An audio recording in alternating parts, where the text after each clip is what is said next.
प्रचाराचा आजचा शेवटचा दिवस आहे आणि उमेदवारांनी खासगी भेटींवर भर दिलेला आहे। 1 to 1 भेट ज्याला म्हणतो त्यावर भर दिलेला आहे। त्यासाठी सकाळच्या सत्रात समाज मंदिरातल्या भेटींवर उमेदवारांचा भर आहे।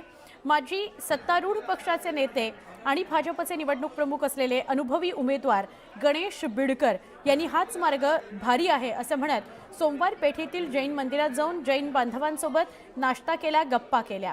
या उपक्रमामुळे प्रचार तर होतोच, पण वैयक्तिक गाठी भेटींमुळे मतदारांना विश्वासही निर्माण करता येतो मतदारांमध्ये। निश्चितपणे हा माझा प्रभाग संमिश्र वस्तीचा आहे, दाट लोकवस्तीचा आहे। कमला नेहरू हॉस्पिटल सारखं एक मल्टी सुपर स्पेशालिटी हॉस्पिटल करणे, शाहू उद्यान असेल, शिवाजी आखाडा असेल, इथं मोठे क्रीडा संकुल उभा करणे आणि जुन्या वाड्यांचा प्रश्न, सोसायट्यांचा प्रश्न आणि मुख्यत्वे माझ्या भागात जवळपास 40% स्लम आहे। तर हा SRAतनं या सगळ्या स्लम डेव्हलप करून लोकांना चांगली लिव्हेबिलिटी म्हणजे चांगलं राहणीमान देण्यासाठी प्रयत्न नक्की भारतीय जनता पार्टी करणार आहे।